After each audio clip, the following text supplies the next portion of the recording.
Welcome to Caribbean Mystics Podcast, where we marry mysticism, superstition, and lore.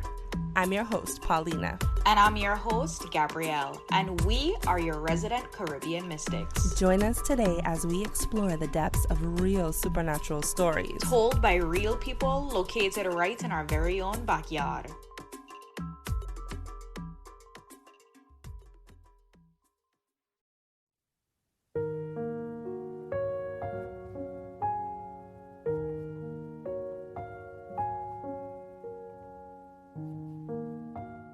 My name is Alisha Kaufman.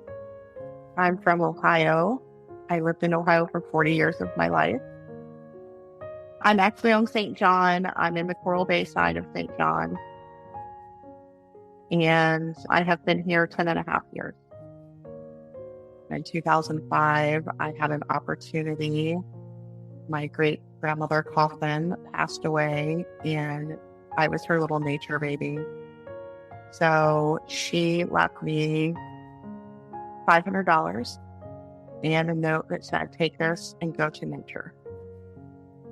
I chose to take that time to come to the Virgin Islands and explore St. John. It was my first time on an airplane. It was my first solo vacation ever.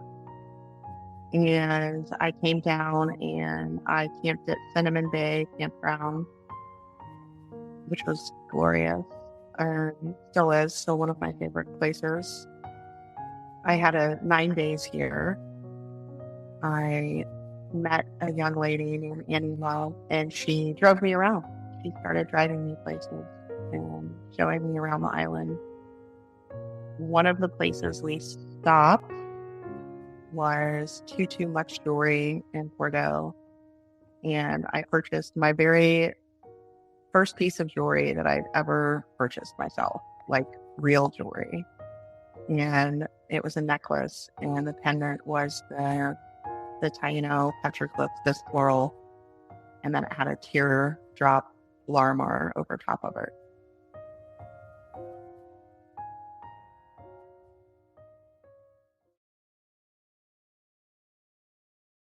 We just continued to explore, and she actually took me to an ancestral St. Johnian private residence that was kind of a club, I guess. I don't remember any details about it other than it was full of people and everybody was playing dominoes, and the women in the kitchen, which was set up like a bar, they were just amazing. And I had an encounter with someone. A random older gentleman came up to me and he poked me on the chest onto the necklace, and he said, "Do you know what that means?" And I said, "No, sir, I do not. But if I had to take a guess, I would say it's some type of fertility symbol." And he looked at me with these wide eyes and he said, "This isn't your first time here." And I said, "No, this is my first time here." And he said, "No, it's not." And he got kind of loud and he said, "You're going to die here."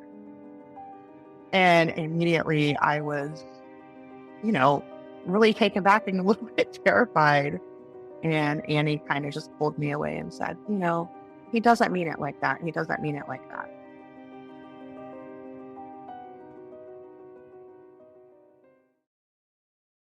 My 9 days came to an end very quickly, and I was very sad to leave. I actually cried all the way home. My daughter was back in Ohio waiting for me, and I immediately started thinking, this is where we're going to come. Like, after she graduates high school, like, I want to bring her here. This is a possible relocation situation for me. I was just absolutely in love with her. My daughter did graduate. However, she had met someone and was engaged and didn't want to relocate. So I decided for my 40th birthday that I would treat myself to 2 weeks in the U.S. Virgin Islands, back to St. John. And this time I knew more people. So I had a place to stay over here in Coral Bay with some friends that lived on a boat. And within that first week of being back, I was offered a job and a place to live. After discussing with my daughter how she would feel about me living so far away, in which she told me I would be crazy if I did not take that opportunity.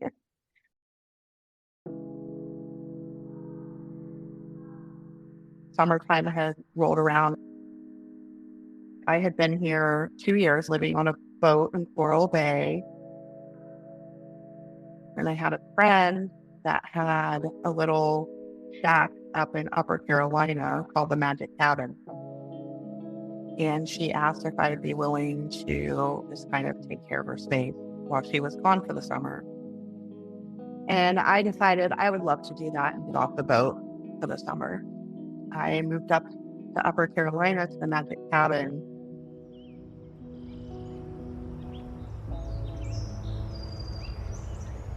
To get to this cabin, you like pull off the side of the road and there's like a random staircase. And you go up this staircase and it takes you to a trail. And then it's like, I don't know, maybe like a 3 to 5 minute hike up this trail to the cabin. So very remote and away from everything.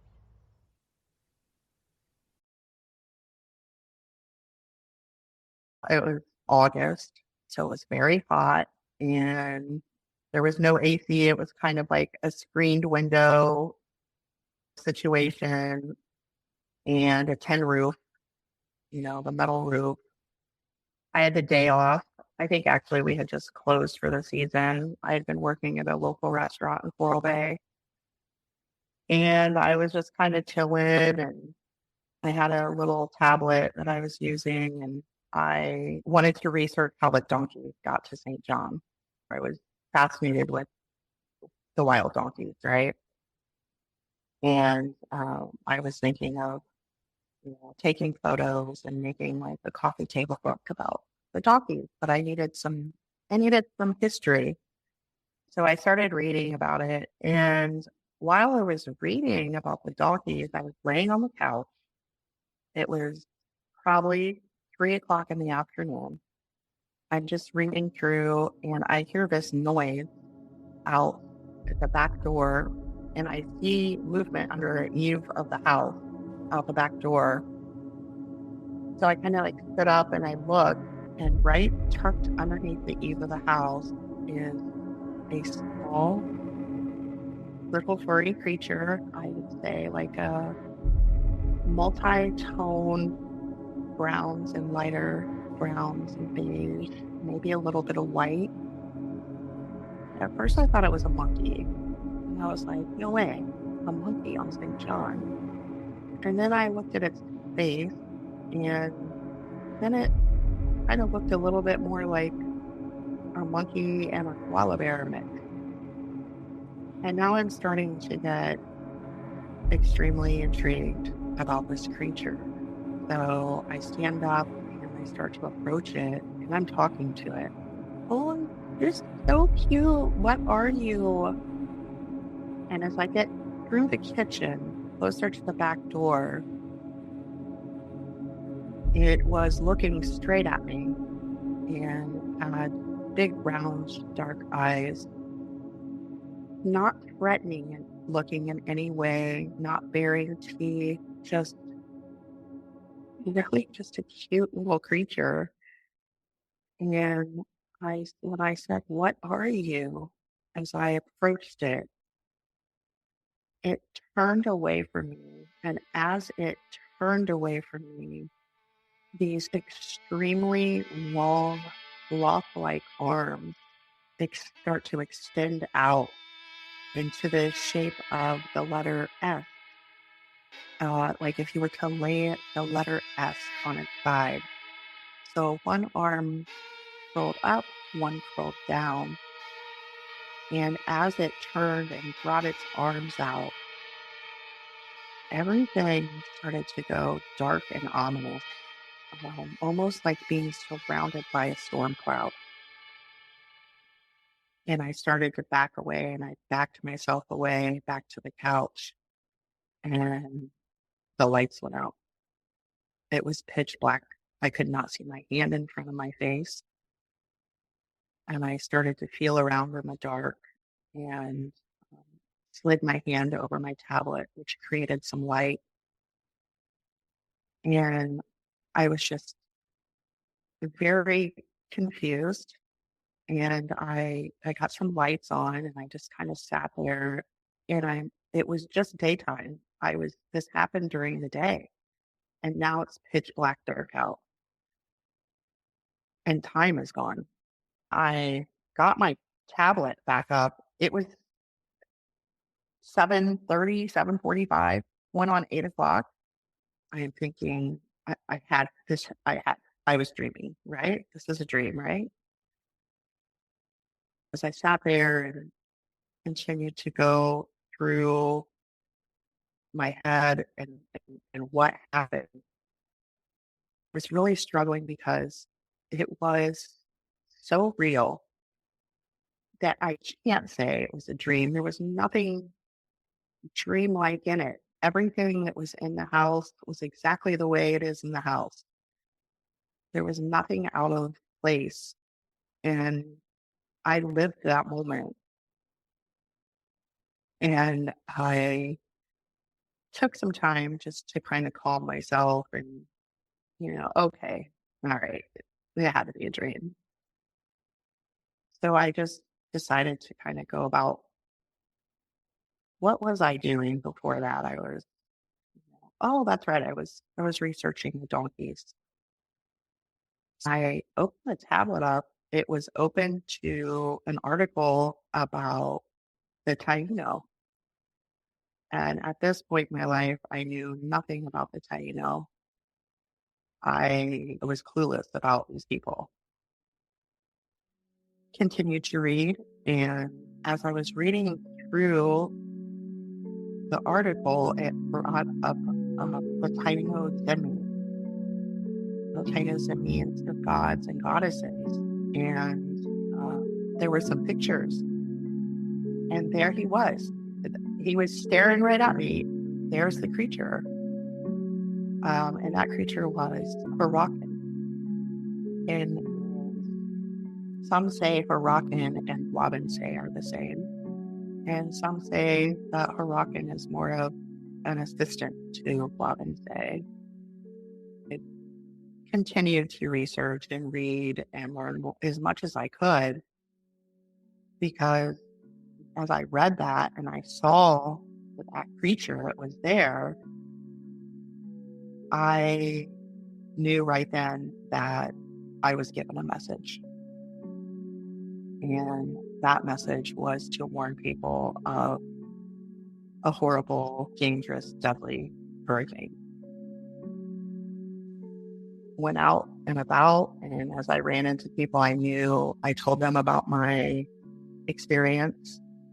I told them that I know that I'm supposed to let people know that in the very near future, we are going to see an epic hurricane. And, a lot of people kind of laughed it off. Hey, the new girl's crazy, But some people took it very seriously. It wasn't even a year later. Hurricane Irma and Maria came and devastated the Virgin Islands. Irma and Maria were both Cat 5 hurricanes. And that's being forgiving because honestly, they were off the charts. I had never experienced a hurricane before. It was absolutely the most terrifying thing I've ever been through. I was on the east end in a huge house that is literally built into the hillside, and this house shook during the storm while I was by myself in this room in the dark praying. I knew that my premonition or my experience with Huracan and Guabense was absolutely correct. And there was no denying that. I'll never, ever, ever forget the sound of Irma. I thought like the walls were going to blow out. It was a violent storm, and Maria came right behind it, just as violent. When it did come to a point where we could actually come outside, it was nothing that I ever imagined. There was not one green leaf or blade of grass or anything. It was complete destruction. It looked like a giant bushwhacker went over the entire island. It, I cried. I cried. I cried for hours. It was the only emotion I had left in me.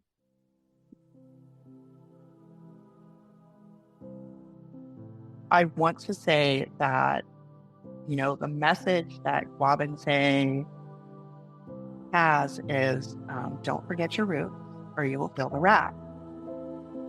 I really feel like the closer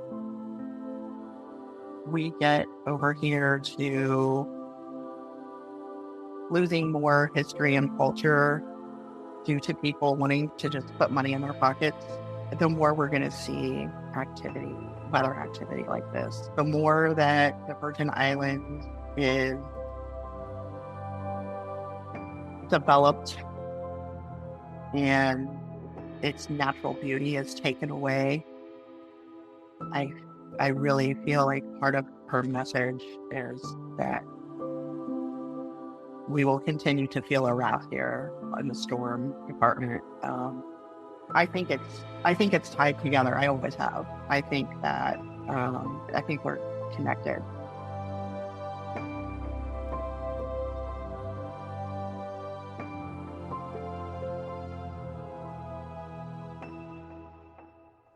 Hello, hello, and welcome to another episode of Caribbean Mystics. I am your hostess, Gabrielle Carrard. And I'm Paulina Creaky. Oh, look at us. We said the last names this time.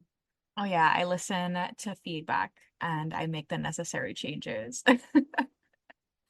That I'm so happy to be back again. I feel I wouldn't say we're halfway through the season. We're only on episode 3, and this is a longer season than we've had before, which I'm super excited about. But we're getting in there. I feel like we're getting into the midst The of groove. Oh, yeah. yeah, there we go. The groove is what I was looking for.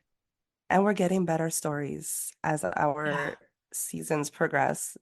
Sorry, hold on. The father of my children is watching the kids right now. So, of course, he's going to be doing things as I'm recording in the background. So don't mind the noise, guys. We're just like 2 people. We don't got a big fancy studios. We don't. We're We're just still trying to getting make it fun. by. Yeah, we don't have funding. Actually, psych, we're starting to get some support from our listeners, which is amazing since we started our Patreon. Oh yeah, I'm so excited about the Patreon. Now we could have someone, we can use some of that money to pay Canva, our monthly Yeah, Canva subscription. and our Zoom and our Buzzsprout, like all the all the things behind the scenes that you just don't know or think about when it comes to running a podcast and doing it Mhm. yourself. So we are so grateful to our new subscribers that have come and joined our Patreon team. Yeah, we love Ayubar, and it's really helped us to like kind of breathe actually. Because Paulina and I spend money even off season. So like in order to keep the podcast accessible on like Apple and Spotify and all of the podcast listening platforms, we have to pay money monthly. Um, and then the behind the scenes, traveling to different places, going to St. John to collect stories and just money adds up. So it's actually been really helpful to have what I describe as an energetic exchange. And it actually is giving Paulina and I the spaciousness to dream about where we could take Caribbean Mystics now that we have a little bit of flexibility financially. It makes us super excited too and more motivated. So we want to thank you. So let's give a shout out to our new Patreon members, Star, Melanie, Anika, Lydia, Jacqueline, Ashley, Paige, Teresa, K-Dub, Dao Savan, sorry if I pronounced that wrong, Elizabeth, Rowan, J Jaisa, Jaisa? You guys, I'm sorry. Raven and Suzanne, thank you guys so much for signing on to our Patreon. And yeah, check it out. We're gonna have some new stuff up soon, behind the scenes exclusive, and we're also in the works of creating like Caribbean Mystic Bites. So short stories that people bring in or leave us that didn't make it to the show, but are gonna be on our Patreon. So stick around. Oh yeah, they actually just got their first bite like a couple days ago, which is the Reddit story we got from St. John. So Oh, that that's got a good posted. one. Yeah, that got posted on Saturday. So definitely check that out, Patreon members, if you haven't as yet, because it's a really interesting story. Yeah, that is a good one. And I find it's relevant with the last two that we've done. And speaking of St. John, we again are diving into St. John on this episode, which is fascinating. St. John needs this representation and stories. And this story is so wild because there's so much to dive into. Mhm. So I think that's why me and Gabby are like, let's get to it because we have a lot to talk about. Yeah. Um, was there something else you want to add before we dive in? No, not particularly, but and I just want to preface this with it can be a little bit of a longer discussion, so brace are you back. But it's because we just have a lot of stuff that I actually think is incredibly important for us to get into. And so, you know, you're grab your popcorn, get comfortable because we're gonna be in for a longer ride than normal. Yes, but all interesting, especially if you're into history, because we're going to talk about especially the Taino people. And Hmm. for those of you that don't know, these were like some of the first peoples in the Caribbean and down island in the Lesser Antilles, I believe, Hmm. or Antilles. Yeah. I mean, Lesser we're going to kind of Antilles. give you, Hmm. yeah. So like a brief period, pretty much, of the Taino people. If you've heard the words like canoe, hammock, barbecue, tobacco, hurricane, I mean, if you've heard those, then you're already familiar with Taino words. These were words invented by the native people before Christopher Columbus arrived in a new world. Um, their origins originated in the among the Arawak tribes of the Orinoco Delta, and then they gradually spread from Venezuela across the Antilles. And settlement began around 400 BC. So it's said what researchers think is that they came from South America to the Caribbean and they mingled with people that were already established in the Caribbean. They were a self-sufficient community and they lived amongst the islands of Hispaniola, which is today known as Haiti and Dominican Republic, Jamaica, Eastern Cuba, Puerto Rico, the Virgin Islands, and the Bahamas. I mean, they cultivated yucca, sweet potato, corn, beans, and other crops. They had a pretty flourishing system going on. And scholars even estimate that their population reached more than 3 million on Hispaniola alone in the 15th century.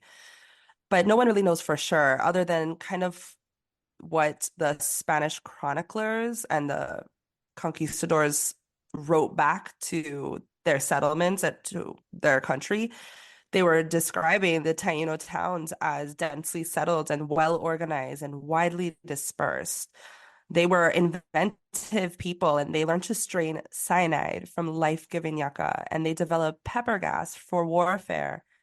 They even devised extensive pharmacopoeia from nature and they built ocean-going canoes large enough for 100 people to paddle.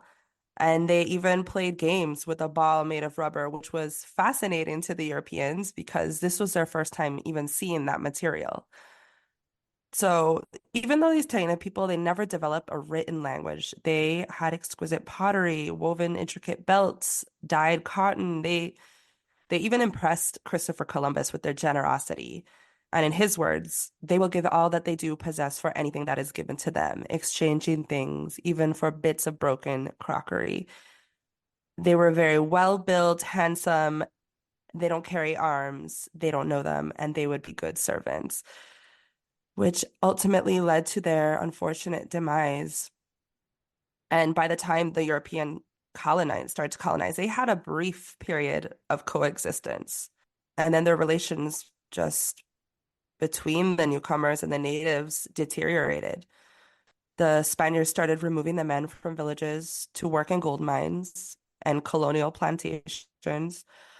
They kept the Taino from planting their own crops, so hundreds of them began to starve, and thousands fell prey to smallpox and measles and other European diseases, which they had no immunity or any kind of help for.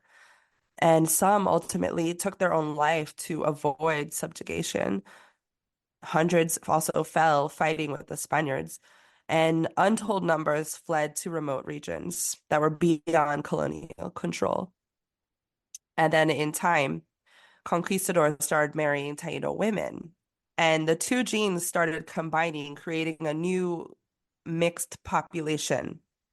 There's kind of been for many years this rumor of like the Taino population is extinct, they're not around anymore.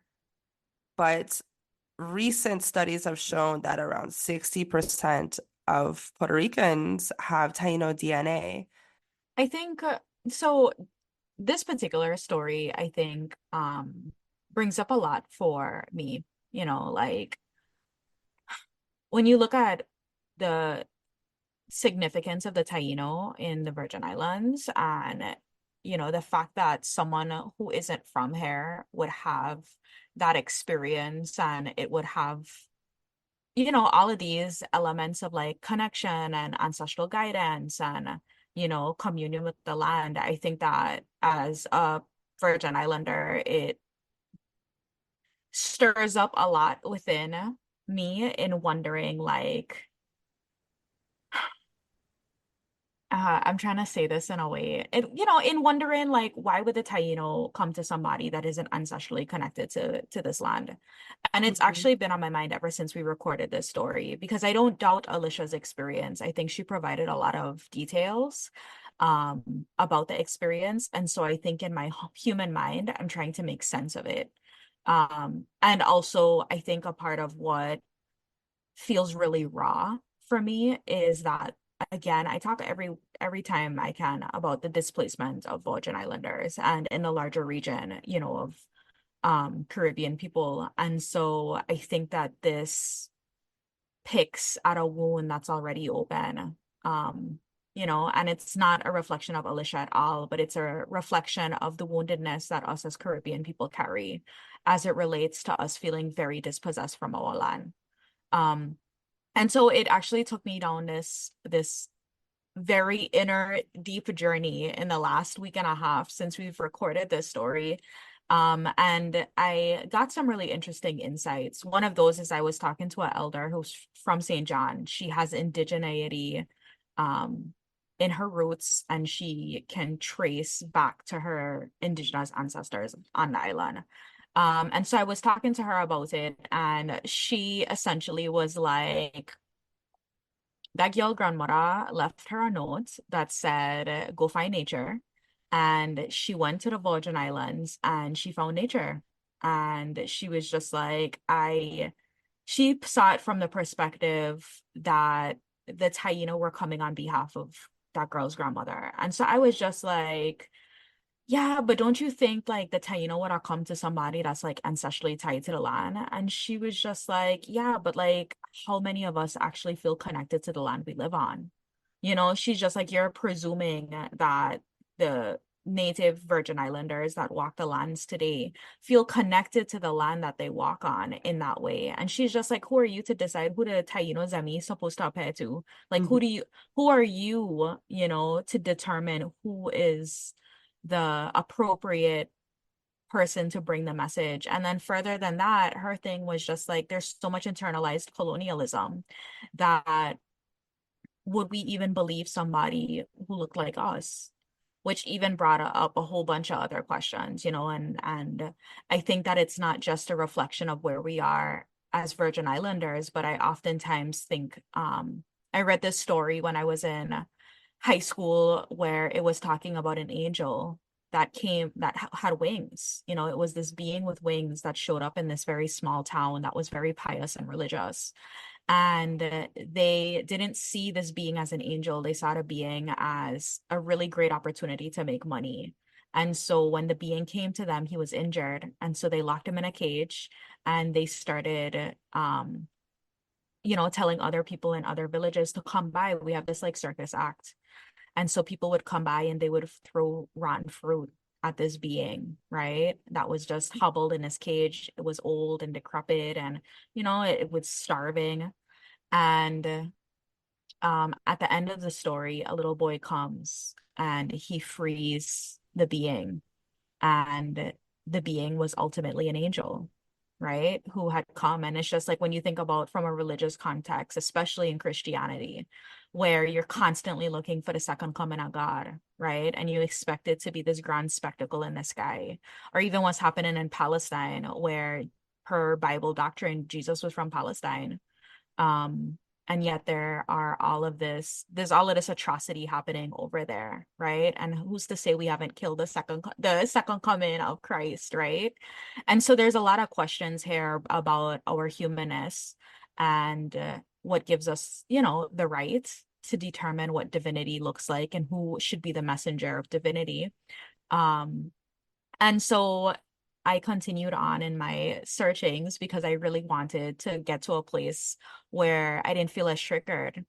And I actually found this really interesting story that took place in Puerto Rico around the same time. So Alisha is telling this story Mm. from August of 2016.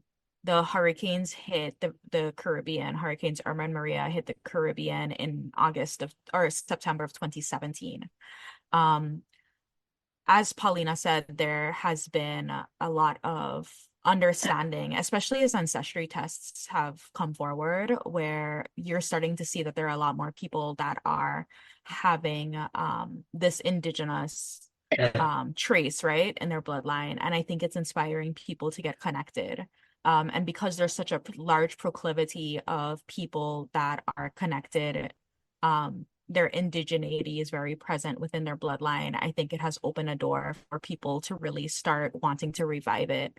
And one of the pivotal and overlooked features of this Taino resurgence within the island of Puerto Rico is because people are having a lot of profound spiritual experiences. They're having prophetic dreams, clairvoyant and clairaudient phenomena, and they're developing relationships with spirits. And I think that a lot of these very unexplainable experiences and phenomena is opening a door for people to question what they have come to know as truth, especially since Puerto Rico is largely Christian at this point in time, as is, the Virgin Islands due to colonialism. Um, we've in a lot of cases lost a lot of our ancestral teachings. And so one of the things that they've been doing is that back in 2017, they would have these meetings.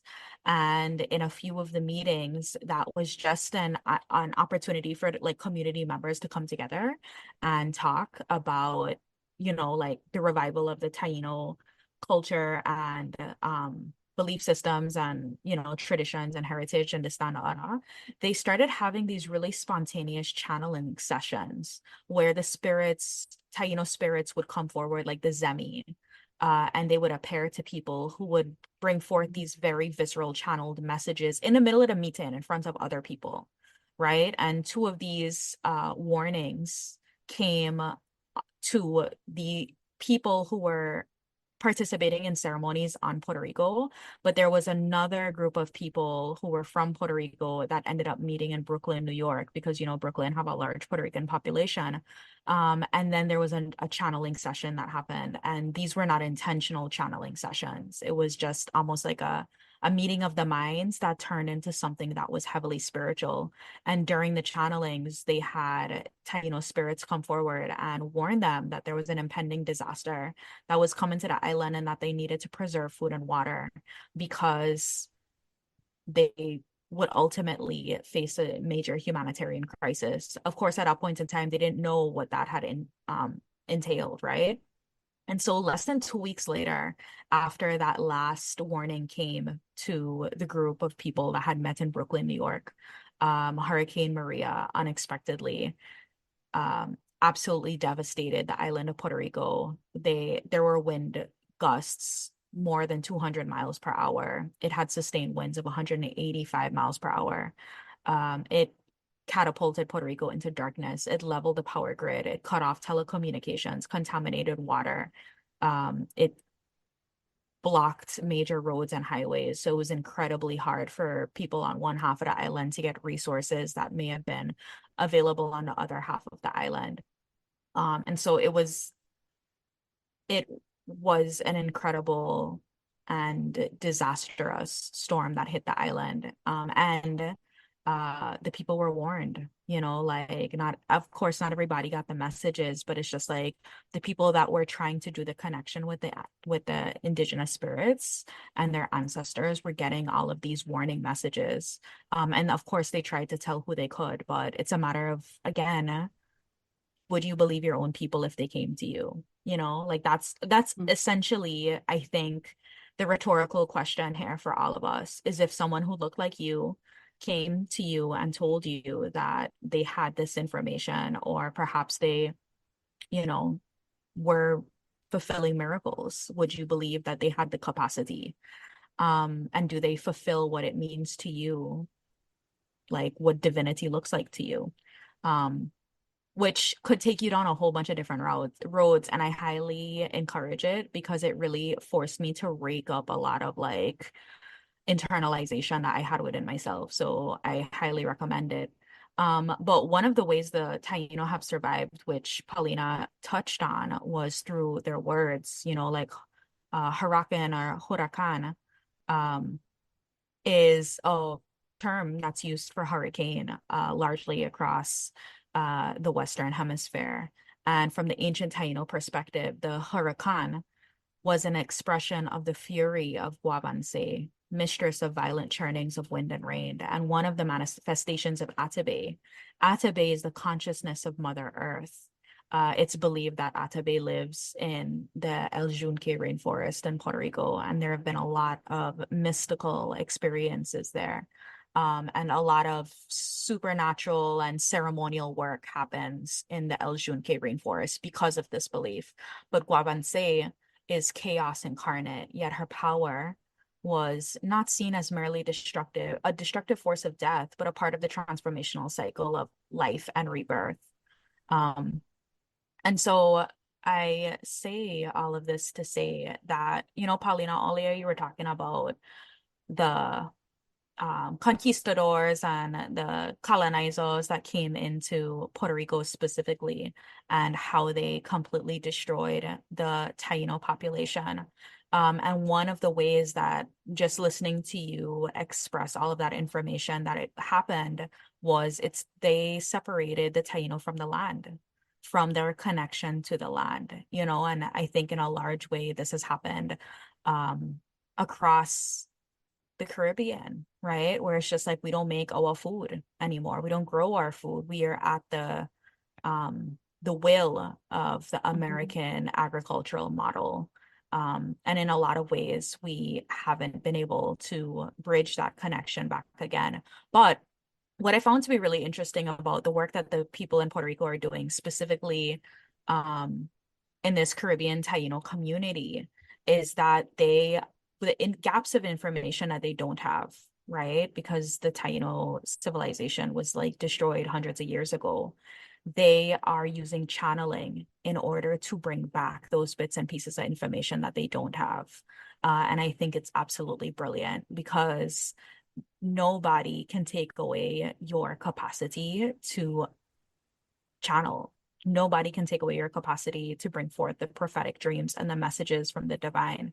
And I actually think it's that spiritual warfare, it's that active resistance that comes by way of unseen forces that we've seen throughout the history of Caribbean people that I think continues to render itself as the greatest tool we have to secure our future as people that are a part of vulnerable populations. I know that was a long thing, but like I had so much. No, that's okay. You said so much that I'm like, I should have written down because there was a lot of things I want to like piggyback on that you were saying. I was like, wait, what? Wait, now I lost it. I get it. It's all good. But as far as the agriculture goes, I remember just like growing up in St. Thomas, it was kind of like this weird common knowledge, quote unquote, that we can't grow nothing in our soil because our soil is something wrong with it. Which is And crazy to me. with for real, right? And I remember my sister at the time was dating someone that was like working with like agriculture, but he was from like the States. And one of his goals was to like test the soil and figure out what's wrong and to help the local population be able to start growing our own food.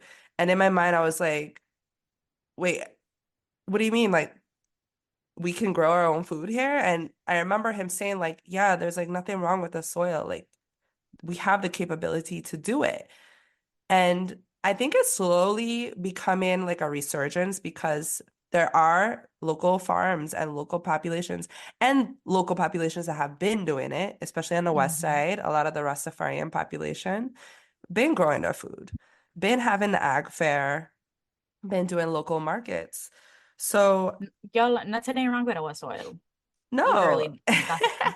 But And it's the apparently, lies. Tainos too, they've been doing it for centuries, growing their own Yeah, food, have had successful civilizations. I think it just ties back to this dependence again on the US and us as a territory. I don't know, there was so much that has been lost in the past that I think we're slowly regaining, but it's like a large ship, when you're trying to turn and change course, it just takes a very long time to turn in that direction. absolutely. And you know something, I'll say, so I have a my best friend. She is half Frenchy, half Santo Shelly? Domingan. No, Okay, I was like, no, she's got farms going on, so no. She's half Frenchy, half Santo Domingan. And she, as a child, she has these really visceral memories of knowing when, knowing how to make pottery. And so she would go outside as a young child, just playing outside, and she would come back to her parents' house and have this capacity to make pottery. And it's really interesting because it's just like she was very young. She didn't have no guidance. Her parents didn't teach her how to do it, but it was just this like knowledge that like as a child, playing outside in the bush, you kind of develop. And it's I think that sometimes that's how it happens. Like I don't think that it has to be this big, like you sit on around a bonfire and you stare at a smoke and you do like a smoke meditation to get these like really like prophetic dreams and insights. I think sometimes it comes by way of imagination. It comes by way of children. It comes by way of this, what we're doing right now, conversation, downloads coming in where you're just like, oh, wait, I'm making connections. And to be honest, if something was wrong with our soil, I stand 10 toes down that it was the colonizers' them fault. Because when you look at what they did in Haiti and how they absolutely destroyed so much of the soil in Haiti, France, I'm looking at you because they did not understand the importance of rotating the crops and upholding the rich nutrients and the rich nutrient density that the soil needed to have, right? That they decimated it. And I think that when you look at this is why, right? So one of the things that I saw in this article that I was reading, and I thought it was really beautiful, and I know that people of Hawaii practice this, right? Which is another indication that we're all interconnected. But this guy was talking about how the Taino community has largely been very heavily like matrilineal. Like it's the women that are almost the leaders, right, of the society. And he was talking about how his grandmother taught him that in order to maintain synchronicity, I guess, with the or like a divine union with the natural herbs.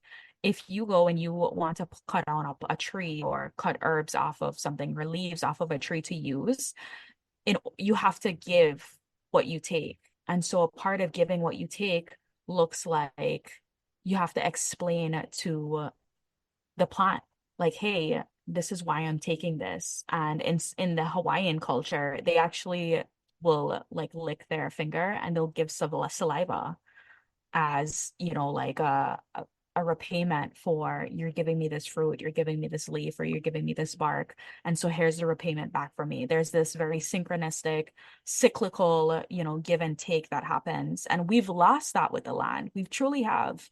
And Yeah. so we see land as something to be possessed and owned, versus something that we are working in union with, and I think that it is to our demise. Speaking about the land, I think I was driving the other day to go down to the river with my kids, and we're driving, and I had the windows down.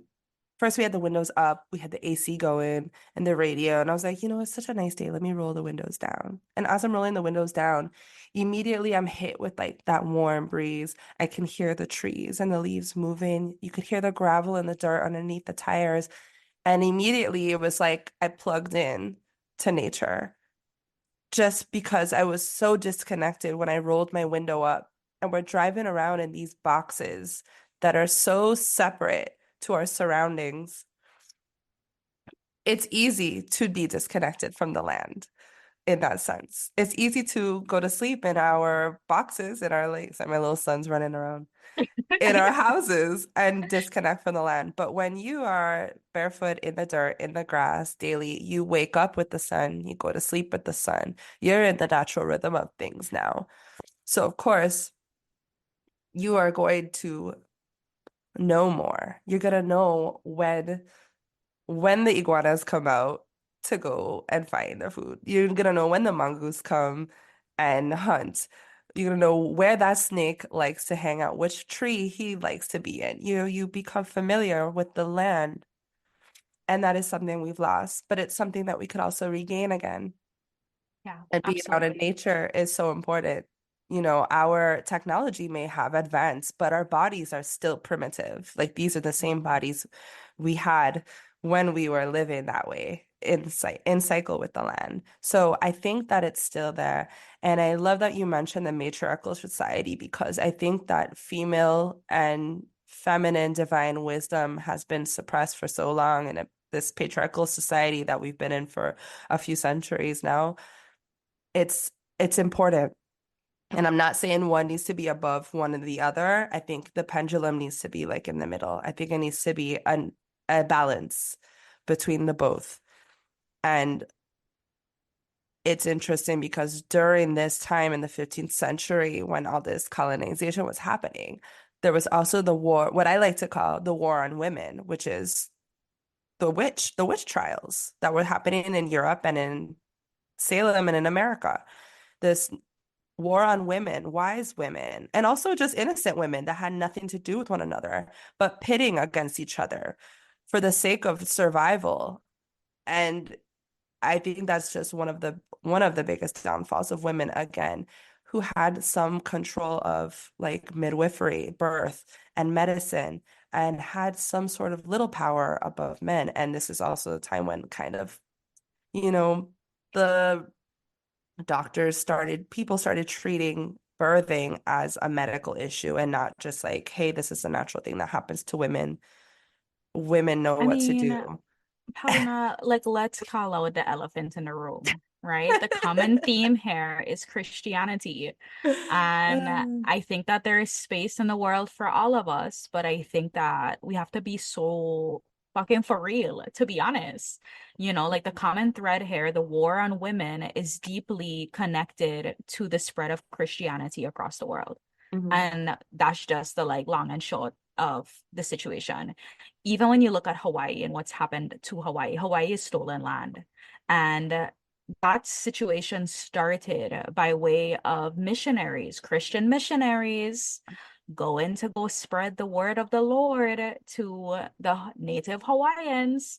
And they stayed there and they became sugar and some of the most richest and wealthiest, right? And then they were the ones that brought in the United States, which completely dispossessed the land, overthrew their government, and ripped them away from so much of their culture and lineage. And to today, there are more Native Hawaiians living in continental United States than there are Hawaiians living in Hawaii.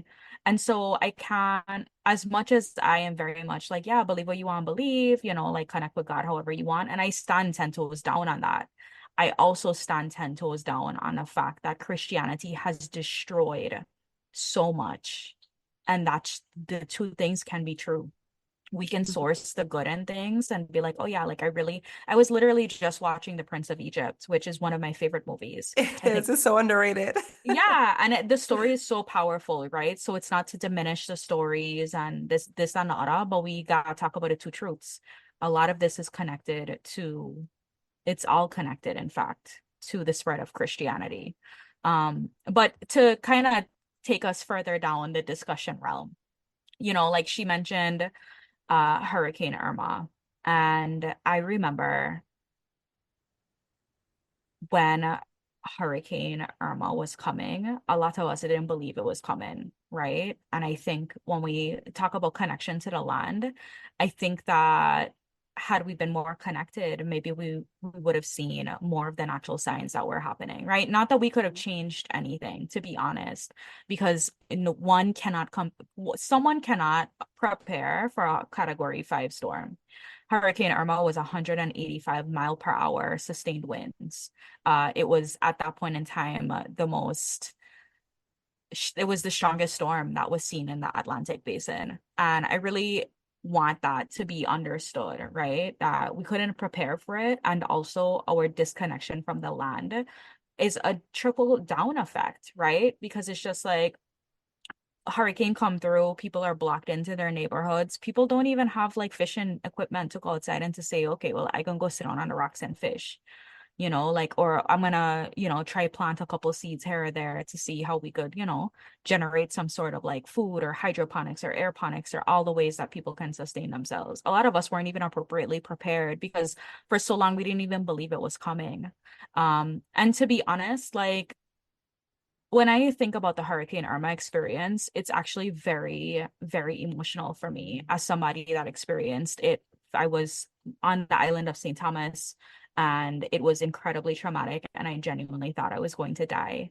But I think the part of it that is most difficult for me is the very real notion that the Virgin Islands actually never recovered, and the Virgin Islands that we knew died that day when Hurricane Irma passed through. And I believe in the importance of like death and rebirth and this, that, and the other. But when I see how we have been so displaced and how many people have purchased land from people that had to leave because they lost everything, right? And we're traumatized, and all of the concerted effort to purchase hurricane damaged land. The hurricane hadn't even hit yet, and continental Americans were making plans on the message boards of the news sites talking about how great the opportunity is going to be to buy real estate once the storm passes. That is the level of callousness that we talk about as people that live in the Caribbean. And the fact that even after the storms passed, the United States was focused on Florida, as if there weren't two territories that had been completely destroyed, as if there weren't over 1 million people that were in despair in the islands. And so the Irma experience was painful experiencing it. And it was the most pain for me came in the aftermath. It's the pain I walk with every day because we have seen what happens when disaster capitalism and Mhm. gentrification takes root. And there are some days I wonder if we've gone so far down the road that we've truly lost our footing here in the Virgin Islands. And Yeah. it's hard, like Yeah. it's hard. And it's not just the VI too, Puerto Rico as well, because they're considered a territory too. So they went through similar experiences, and the other islands that also came, that were also in the path of Irma and Maria. Yep. And I will Barbuda, also, yeah. 90%, 95% of the buildings on Barbuda were flattened. I remember when that report Yeah, came because of out. their landscape, they don't have a lot of hills, right? It's So, oh completely my flat. And it's just like I remember when that report came out, Hurricane Irma hit Barbuda and Antigua at 2 a.m. in the morning, which I think is worse because it's God. nighttime. So dark. But Yeah. when that report came out that 95% of the buildings in Barbuda were flattened, that's when shit started to get real for me because I was just like, oh, like it's real now. Mhm. And 12 hours later, Hurricane Irma didn't even hit the Virgin Islands. It went over BVI and it skirted us. It scraped us, and we were destroyed. And then I it's the two was weeks after where it's just like Maria comes and it completely no destroys. And break, yeah, no room and to come up for air. Like, none. And it was hard. And it's just like, as a Saint Tomian, Puerto Ricans and Crucians were sending supplies over. In fact, they sent so much supplies that when Maria passed, St. Croix didn't have nothing to give for themselves because they were helping us and we were yeah. receiving the help.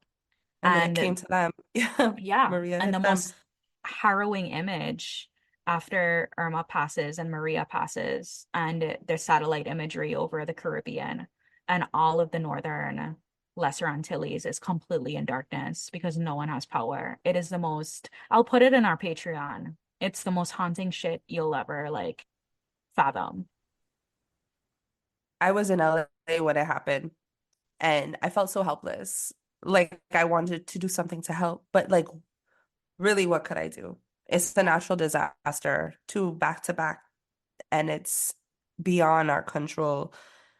But after it happened, I didn't hear from my father for 3 days. Um, no, I think it was longer. I didn't hear from my other family for 3 days.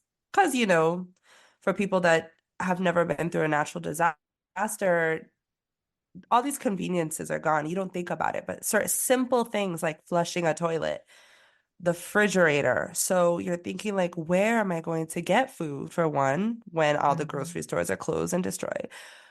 The ice, like nothing stays cold, clean towels.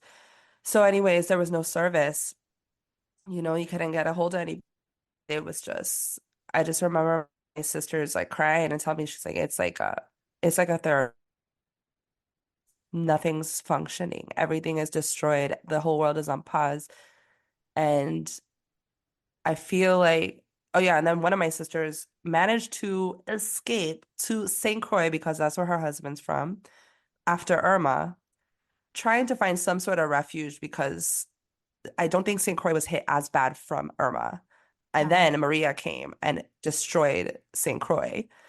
And she was like in the closet with her 3-month-old baby and son, who was about 2. And she's like, I just remember the windows were coming in and out. Like roof is blowing off, little family in a closet. And that's just one person. That's just one family story amongst millions who have probably experienced much worse. these storms did is it really pushed in our face for Saint Tomians and Puerto Ricans how precarious our relationship is with the United States because we weren't getting a lot of news coverage there. Everyone was focused on Florida. The supplies we were getting, the MREs were subpar. The MREs were supposed to be meals that people could get to sustain them. And we had people in the Virgin Islands that were getting MREs that had crackers and cookies and that's it, like not no real meals. Or even when you look at the way that Trump treated Puerto Ricans and how our governors had to basically, if you didn't show up in a way that I guess was palatable to Trump, your people were largely left forgotten. And Puerto Rico bear the brunt of that. If we had to be completely honest, like Puerto Rico bear the brunt of Trump's, like just terrible nature, for the lack of better words. I,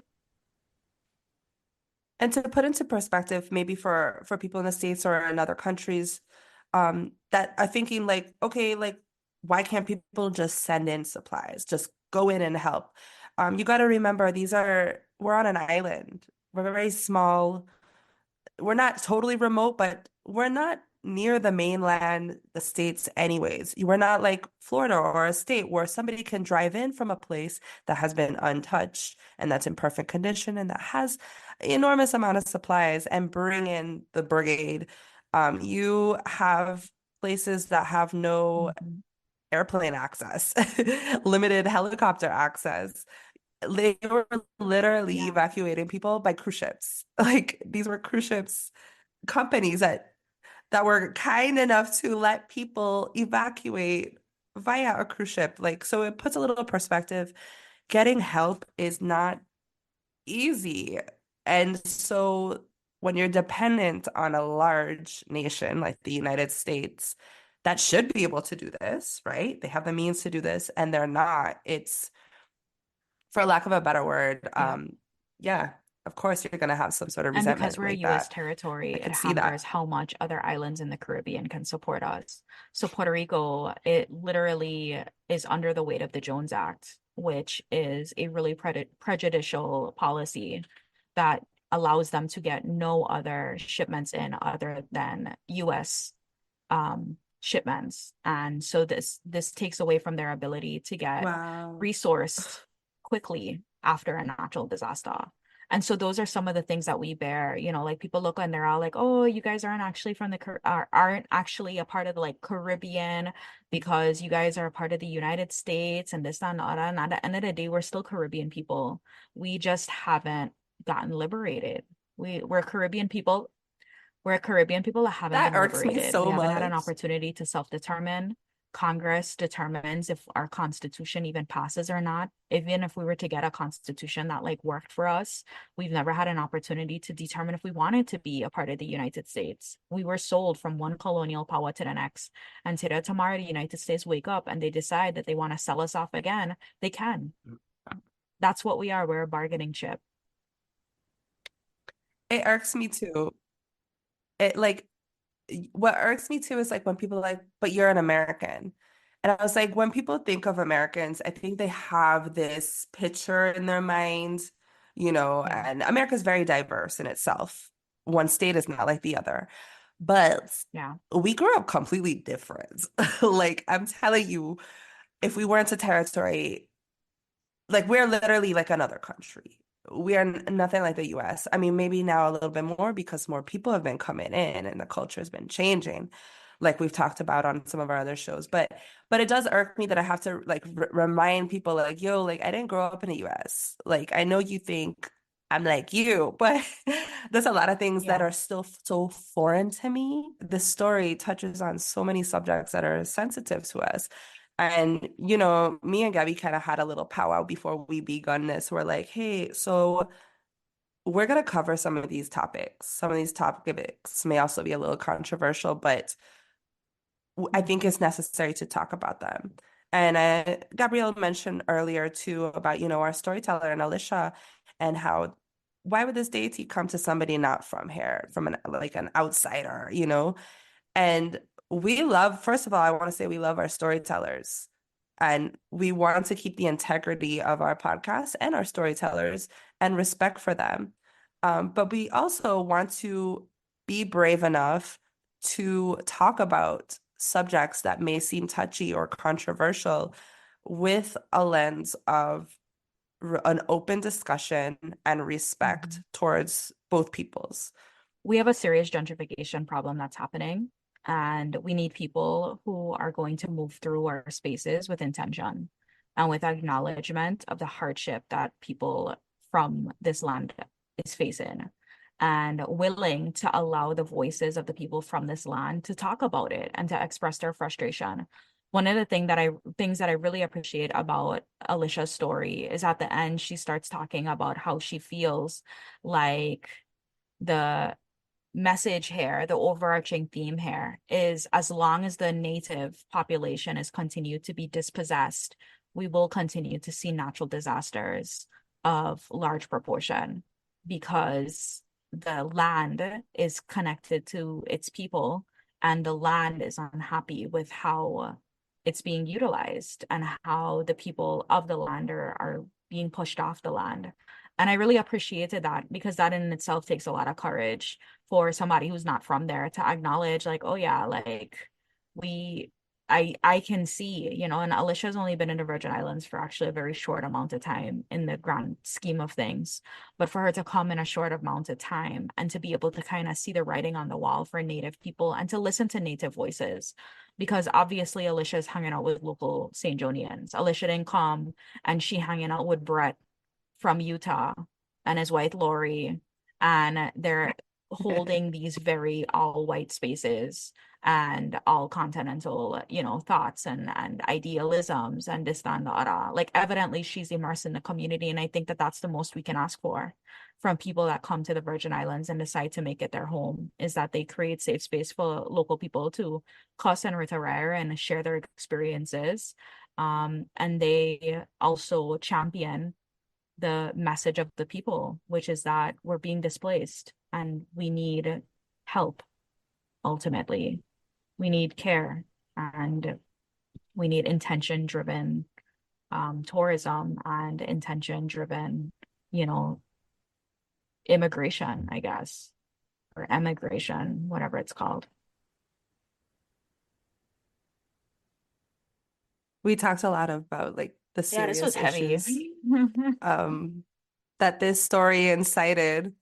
I feel like I need to balance it out with a little lightheartedness. Like, It sounded okay, that so cute. creature she saw, like the way she, right? Yeah, She's hey like, buddy. hey, what are you? And I could just see I see the scene in my mind of her like slowly encroaching it closer. It's like, what are you? You're so cute. And Yeah, it's like big bug eyes and slowly it's like a cartoon. Like the arms start coming out. It gets all dark around her. Like how dramatic of a yeah. scene that I'm really it's excited. like a horror movie.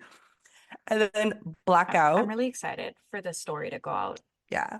Oh, I was saying that I'm really Huh, what excited for did you this say? story Sorry, to go cut out. I'm really excited for the discussion to go out as well. out. Because while I think it's been a little bit heavy, I also think that what we spoke about is really important.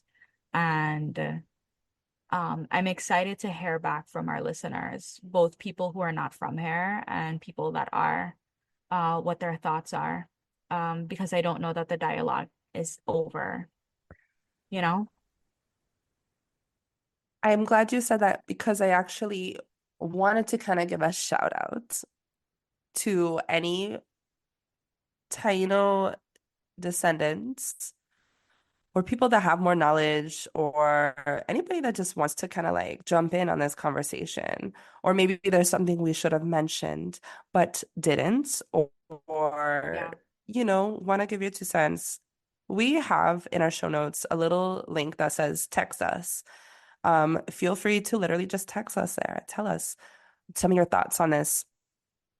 I think also on our Patreon, we're working on doing an interview, a guest interview with a woman on the VI who is widely known for kind of educating people on the Taino culture.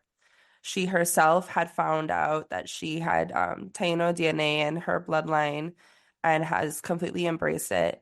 I don't want to confirm this because I haven't gotten a confirmation from her yet, but she's very big on doing that and spreading her knowledge in that. And I think it'd be a very cool interview to talk with her and I feature agree. on our Patreon. So, and if not, I think, yeah, and if not through her, I think we'll find some other very interesting and relevant content to add to this discussion. But we're talking about Puerto Rico a lot. We also want to give you a heads up. We got a few Puerto Rico stories coming on this season as well. We didn't forget about y'all. We love Puerto Rico. We are representing y'all, Yeah, you and I guys got want some more wild from shit going PR, on, and man. I love every moment of it. Yes, me too. So the Puerto Rico episodes are coming up are great. Um, yeah, we Yeah, get a I lot of love it. Latin stories. Boop, Guys, boop. this has been a beautiful discussion. There is definitely a lot to consider and to digest. I want to encourage you guys to leave a 5-star rating and a written review, share with a friend, so that way we can continue to broaden our audience and keep the podcast moving. And I highly encourage you to join our Patreon, because it's lit over there in our Patreon streets, and it's going to continue to be completely wonderful as the season goes on. And even after the season, we'll probably keep the Patreon on and poppin', because it's just so much fun. All right, you guys, take care. Bye. See you next Thursday. Thank you for listening to Caribbean Mystics Podcast. If you enjoyed the show, don't forget to share with your family and friends. Like, follow, and subscribe to keep up with all of our spooky Caribbean content. Do you have a story you'd like to share that took place in the Caribbean? Email us at caribbeanmysticspodcast@gmail.com. That's caribbeanmysticspodcast@gmail.com. Or check the show notes for more info. Caribbean Mystics is created and hosted by Paulina Creaky and Gabrielle Carrard. Theme song is Folktale Jouvert Riddim by Marcano.